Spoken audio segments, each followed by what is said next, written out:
Assalamualaikum warahmatullahi wabarakatuh. Halo semuanya, kembali lagi sama aku. Di video sebelumnya, aku telah menyampaikan bahwa sebelum berstorytelling, kalian harus yang pertama, memilih buku cerita yang kalian suka. Yang kedua, memahami isi cerita tersebut. Dan yang ketiga, kalian harus memahami karakter-karakter yang ada pada tokoh di cerita tersebut. Kali ini aku akan mengajak kalian untuk belajar mengenai olah vokal. Apa sih olah vokal itu?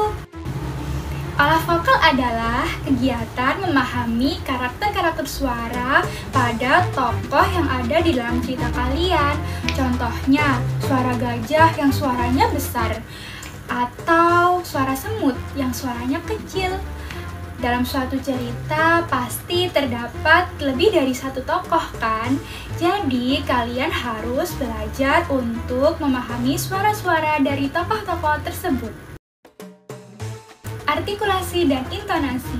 Artikulasi sendiri memiliki arti pengucapan kata secara jelas, sedangkan intonasi adalah tinggi rendahnya suatu nada. Melatih artikulasi dan intonasi dapat dilakukan dengan dua cara. Yang pertama adalah senam wajah. Senam wajah ini dapat kalian lakukan dengan mengucapkan A, I, U, E, dan O secara berulang-ulang dan jelas. Contohnya, kalian langsung saja mengucapkan A, I, U, E, O.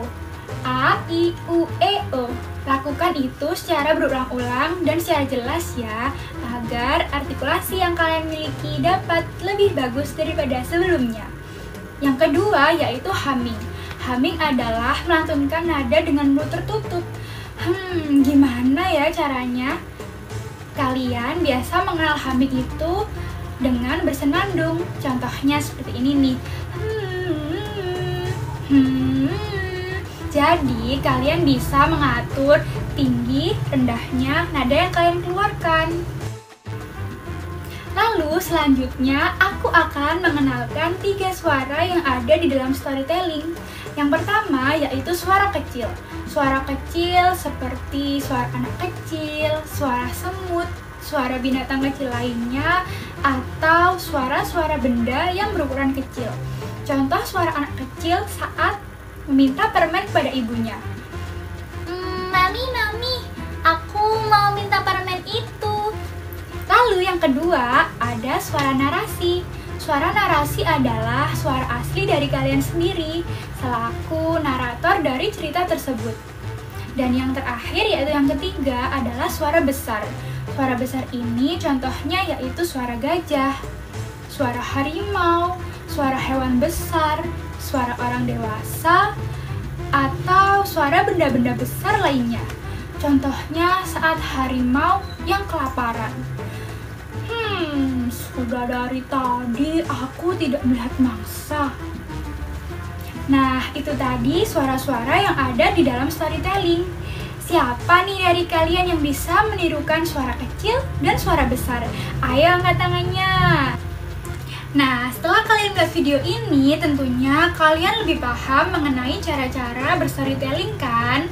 Kalian tentunya pasti bisa dong berstorytelling dengan baik dan benar. Pasti bisa kan ya? Aku tunggu video dari kalian. Tapi sebelumnya, kalian baca dulu ya caption di bawah ini untuk ketentuan video berstorytelling kalian.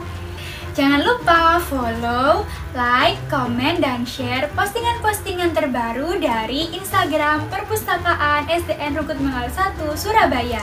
Sampai jumpa di video selanjutnya. Dadah!